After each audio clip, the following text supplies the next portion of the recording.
Assalamualaikum. Welcome my dear lovely viewer, Master Host 24. I am Mohammad Mukhtar Hussain, English Mohammed Academy.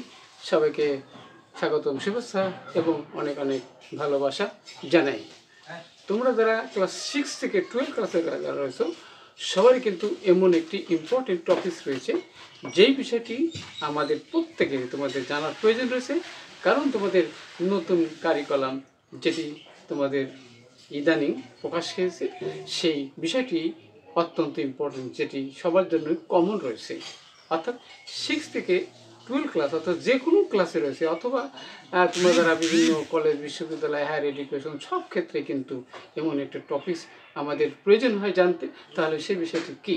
সেটা হচ্ছে বন্ধুরা correct form of verbs, how to use আর how to fulfil in box, অর্থাৎ গ্যাপের মধ্যে এই right form of verb অথবা correct form of verb how to use.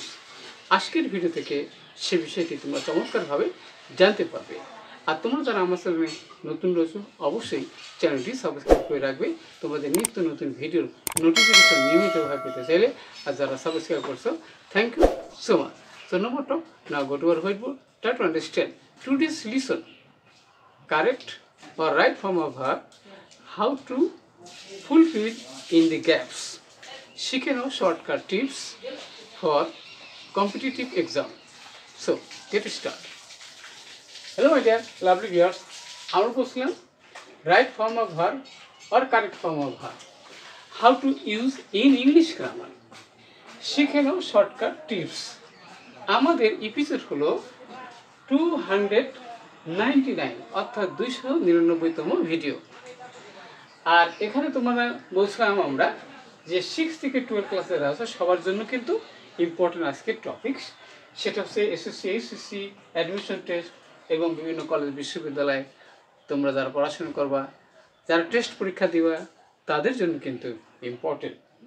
তাহলে এখানে আমাদের কয়েকটি ভার্ব দেওয়া রয়েছে, যে ভার্বটি আমাদের এই গ্যাপের মধ্যে ইউজ করতে হবে। সেখানে নাম্বার, পার্সন, টেন্স অনুযায়ী এবং সেখানে কি ফ্রেজ এবং কন্ডিশন অনুযায়ী কীভাবে এই মূল ভার্বগুলো এখানে আমাদের ব্যবহার করতে হবে সেই বিষয়টি আমরা জানবো। তাহলে ওয়ার্ড মিনিংগুলো কী কী? হ্যাভ মানে আসে, হ্যাভ মানে কিন্তু থাকাও বোঝায়, এটি কিন্তু পারফেক্ট টেন্সে ইউজ করা হয়, অথবা অনেক সময় কিন্তু আমাদের কন্ডিশনালে ইউজ করা হয়। নেক্সট হচ্ছে রাইট মানে তো আমরা জানি কিন্তু লেখা, এটি কি নাম্বার, পার্সন, টেন্স কীভাবে পরিবর্তন হবে। তারপর থেকে ইনভাইট হলো উদ্বুদ্ধ বা অনুপ্রাণিত করা। এবার সে মিন মানে অর্থ বোঝায়, সেটা কি। এবার সে ফেইল হলো ব্যর্থ হওয়া। নেক্সট হচ্ছে লার্ন মানে শেখা, এবারে কি রিগার্ড মানে মনে করা হয়। এবার বি মানে হওয়া, এবার বিগিন মানে শুরু করা। নেক্সট হচ্ছে বন্ধুরা কনসিডার হলো বিবেচনা করা। তাহলে এই ভার্বগুলো এখানে টেন্স, পার্সন, নাম্বার, ফ্রেজ এবং কন্ডিশন অনুযায়ী কীভাবে এখানে আমরা ইউজ করবো সে বিষয়টি অবশ্যই আমার সাথে থাকবে। নো স্কিপ, স্কিপ করলে কিচ্ছু জানতে পারবে না এবং জীবনে কখনো কিন্তু সাফল্য অর্জন করতে পারবে না, যে কোনো ক্ষেত্রেই হোক। তাহলে প্রথমে দেখো বন্ধুরা যে there are many reasons for which many student in our country কি ড্যাশ ইন ইংলিশ। তাহলে আমাদের দেশে এই ছাত্রছাত্রীরা অনেকগুলো কারণ রয়েছে ইংরেজিতে, সেটা কি ফেল করার কারণ। তাহলে ফেলের ইংরেজি কি FAIL, ফেল। তাহলে অনেক ছাত্রছাত্রী আছে তারা ইংরেজিতে ফেল করে, তার পিছনে অনেকগুলো কারণ আছে। তাহলে সেই কারণগুলো that English is foreign language, তার কারণ হলো এই ইংরেজিটা হচ্ছে একটি বিদেশি ভাষা। ওকে, তার মানে কি ইজ দ্য মেইন রিজন, সেটাই কিন্তু বড় কারণ। কারণ এটা আমাদের মাতৃভাষা নয়, আমাদের নেটিভ ল্যাঙ্গুয়েজ না, তাহলে এটা ফরেন ল্যাঙ্গুয়েজ। কিন্তু ফরেন ল্যাঙ্গুয়েজ যতই হোক আমাদেরকে পৃথিবীর সবার সাথে কিন্তু কমিউনিকেট করতে হয়, তাহলে ইংলিশ নলেজ জানার প্রয়োজন আছে নাকি? অবশ্যই আছে। যেখানে হায়ার এডুকেশন, ভালো শিক্ষা দীক্ষা সব ক্ষেত্রে কিন্তু আমাদের প্রয়োজন। তাহলে বলতেছে বন্ধুরা যে কি আছে ইংলিশ ইজ, ইংরেজি হয় অ্যাজ ইফ, যেন। তাহলে অ্যাজ ইফ মানে যেন, যেটা কি অসম্ভব কোনো কিছু হওয়া বুঝলে, তাহলে সেখানে বন্ধুরা যে বিভার হিসেবে আমরা এখানে কি ব্যবহার করবো, তাহলে ওয়ার, তাহলে ছিল, ছিল এই ল্যাঙ্গুয়েজ একটি ভাষা। ওকে, এবার বন্ধুরা যার অর্থ মিন্ট,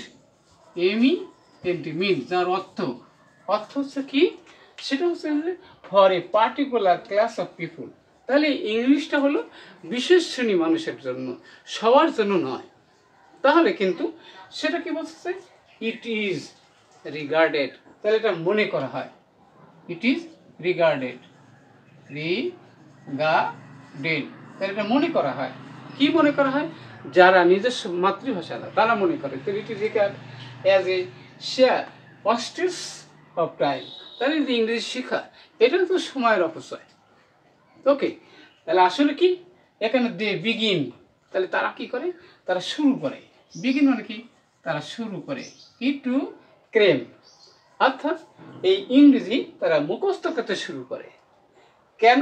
অ্যাজ দে, তারা ভাবে, তারা ভাবে কিভাবে, কি কনসিডার্ড, কনসিডার্ড, তাহলে তারা মনে করে, তারা মনে করে, কি মনে করে, cramming is the only to learn, অর্থাৎ মুখস্থ করাই হলো একমাত্র উপায়। তাহলে ইংরেজি কি মুখস্থ করে মনে রাখা সম্ভব? নো।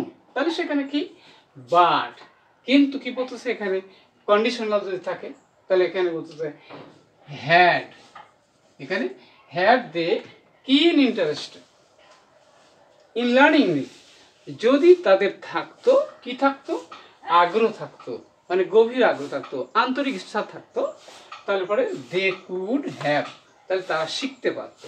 তাহলে এখানে মধ্যে কন্ডিশনালের মধ্যে তাহলে কুড হ্যাভ রয়েছে, তাহলে হ্যাভের পরে মূল ভাবে পাস্ট পার্টিসিপল হয়, তাহলে LEARNT লার্ন, তাহলে তারা শিখতে পারতো।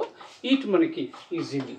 ওকে, মোর ওভার, তাছাড়াও আর একটা বিষয় রয়েছে যে দে আর নট, তারা কিন্তু কি মোটিভেটেড, মোটিভেটেড, তারা উদ্বুদ্ধ হয় না, সঠিকভাবে তাদের উদ্বুদ্ধকরণ বা অনুপ্রাণিত করা হয় না, যার কারণে ইংরেজি শেখার প্রতি তাদের আগ্রহ থাকে না, তাই ইংরেজি তারা দুর্বল থেকেই যাচ্ছে।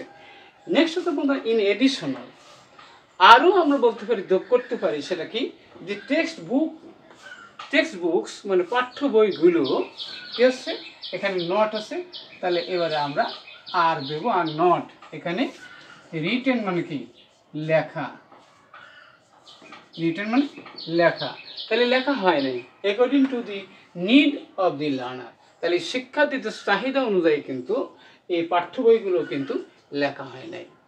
তাহলে অবশ্যই আমরা দেখতে পেলাম যে কিভাবে রাইট ফর্ম অফ ভার্ব আর correct form of verb in the গ্যাপের মধ্যে, যেখানে টেন্স, পার্সন, নাম্বার, ফ্রেজ এবং কন্ডিশনাল অনুযায়ী সেটাকে আমাদের ইউজ করতে হয়, যে কোনো ক্ষেত্রেই আমাদেরকে জন্য ভেরি ভেরি ইম্পর্টেন্ট।